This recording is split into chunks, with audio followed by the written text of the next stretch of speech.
but not able to effectively circle off, right? Gets caught in these corners, which is exactly where Fazil wants to keep him. Yeah, Fazil's just making the little movements. Watch, when Bastos moves to his right, Fazil moves to his left, but in smaller steps that cut off the movement. He's using small steps to make big angles. 2 minutes left in round number 2. Bastos again trying to get that left leg into an area of significance, but Fazil too defensively responsible up until this point.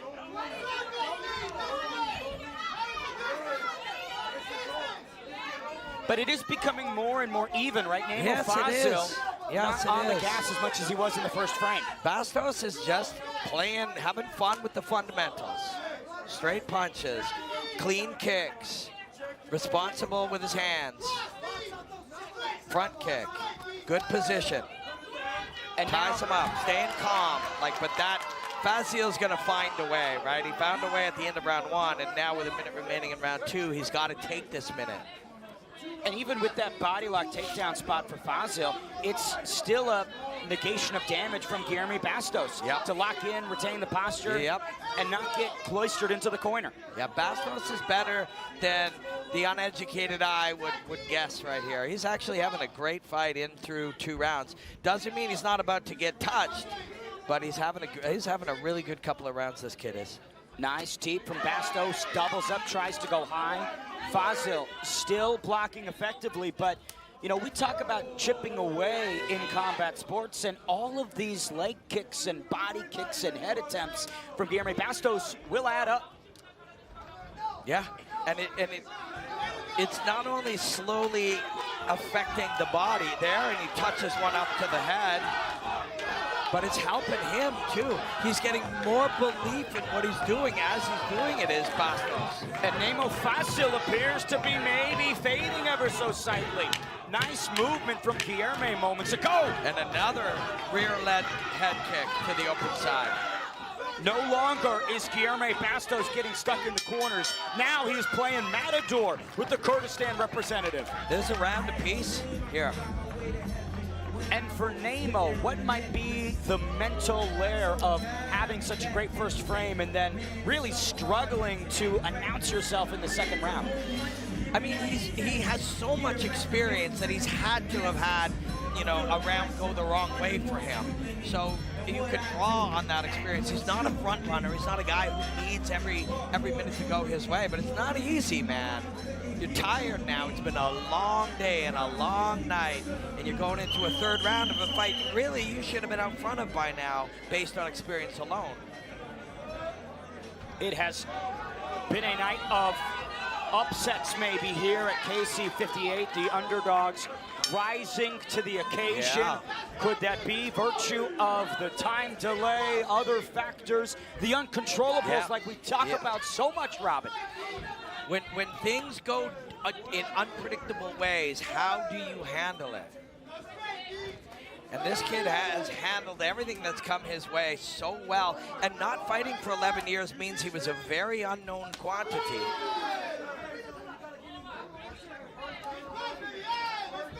"30 minutes gone by in round number 3. Namo Fazil trying to now do the math and add some more factors to the equation to produce a better result. That's exactly what he's doing here. He's like, God, you know what, like, I'm not winning this kickboxing fight or this karate contest.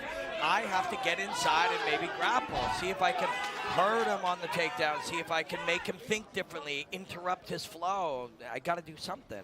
Smart, it's veteran. And we saw the grappling additions add up for Erica Santos earlier tonight for Namo Fazil. Maybe they will spell the same fate. It's also not easy to do when you are tired, but he's doing a good job. And that rear leg left kick to the open side, to the arms, to the head has been money for Bastos. And with that physical advantage, right, he can uncork that strike from a range that Namo Fazil's pocket boxing isn't effective. Fazil also may not have known he was facing a southpaw tonight. Like, that's how little he may have known of a Bastos. 1 minute 20 left in round number 3. Guilherme Bastos, an 11-year layoff, no more, looking fresh as a Brazilian daisy, Robin. Yeah, I mean, like I said, if you didn't know, you'd think he's overperforming, but he looks just like he's performing the way he expected here. Namo trying to turn up the aggression a notch on that right hand, unsuccessful. Final minute of round 3. Another head kick effort from Guilherme Bastos.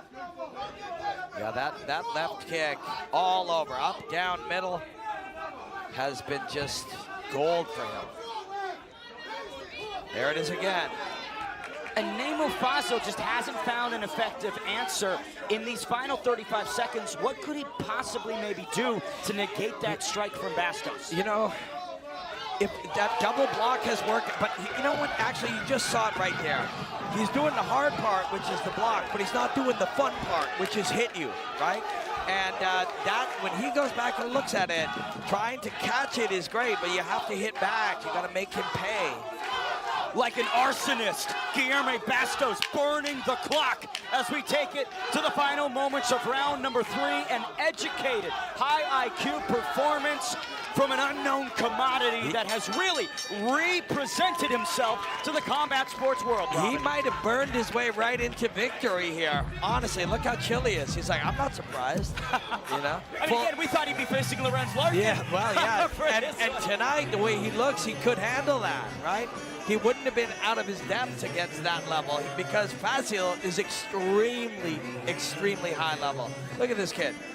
He's like, they're saying there's a chance there's a 4th round. He's like, that's cool. Yeah, that's 4th cool. round, 5th round, 6th round. Whatever. Doesn't matter. Here's some replays from round number 3. Good inside work, good responsibility, yes. Robin. Yeah, defensively, he's very good too. Look, it did touch the ear, but he got the hand right back up.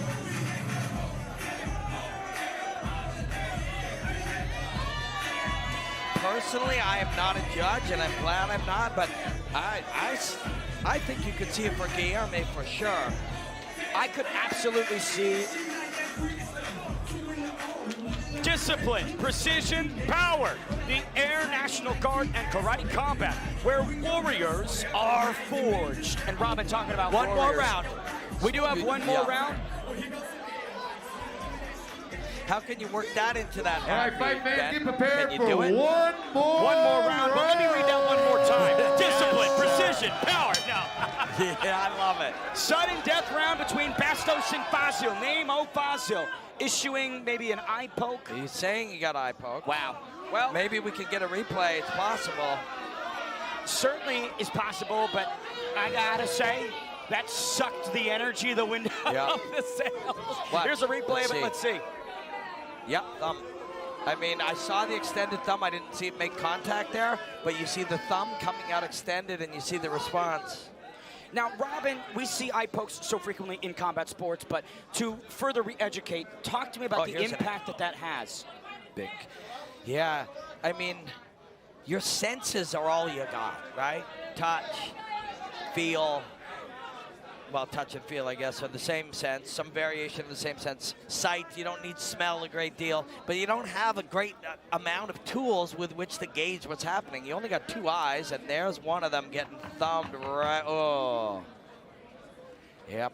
Just not what you love to see, and deeply detrimental. I know that at this moment in combat sports, there is such heightened criticism about fighters' reactions to eye pokes, but the reality of the situation is he is the only person in there that is experiencing that, and I don't think it's anyone's place to necessarily judge. No, and hey, when you watch somebody and you make a estimation on meaning or behavior, that's a reflection on your thinking, right? You're like, I think he quit. Often that means you'd quit in a situation like that, right? So when you watch that response on Twitter and on the internet or whatever, take it with a grain of salt. Can we please not bang on the pit? Please. Because these are the highest level of fighter who's fought all over the world. If he can see or almost see or see somewhat, he will fight.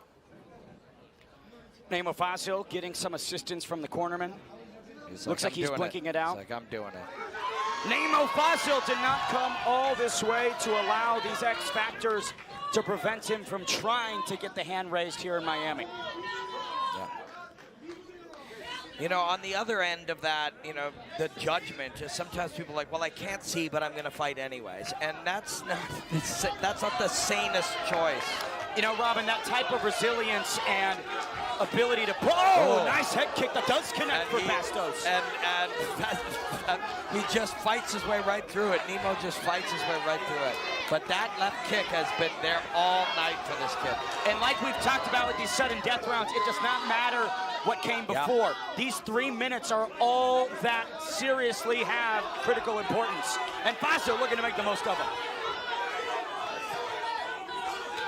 But for Bastos, this clinical, slow, gradual approach of finding his own avenues of success. Yeah. It's working, and he's backing up now, which would be a different way to set up that left kick. There's the knee.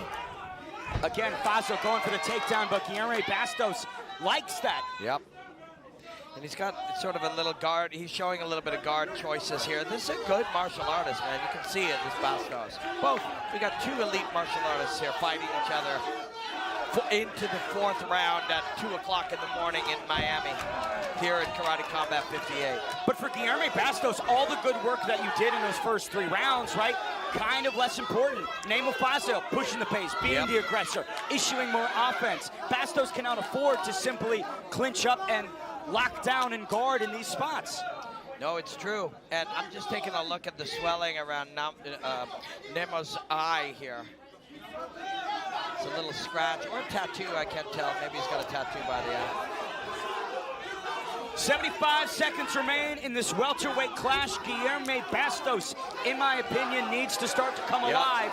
Fazil is an incredibly smart fighter, and he's had a very tough opponent, very challenging fight. But if he's going to win this final minute, and he's finding a way right now, he'll have stolen one out from under this Brazilian kid. Stiff jab from Fazil. We complimented the complexion of Guilherme Bastos, how he is so composed, seemingly unaffected. But now that begins to crack as Namo Fazil issues more and more offense. Kurdistan's own goes for another takedown. Now he's complaining to the ref, but that is very much in play. When you're on the wall here, you are absolutely still in play. But although that one, a judge's decision, when you wrap yourself around him, he can do it. Wow. Watch for the head kick, the left head kick. There it is. Fazil busted open, bleeding from the dome. What a fight. Guilherme improving in real time, right? The movement has gotten better through the entirety of these 4 rounds, but Fazil, in the 3 minutes where it counts the most, came alive and controlled Yes, this. it's still a close round, but this should be enough to win it for Fazil. What a gritty one, man. If Namo Fazil gritted out this 4th round, he had the toughest fight he's had in years and still may have found a way to win. Guilherme Bastos, though, ends the 11-year layoff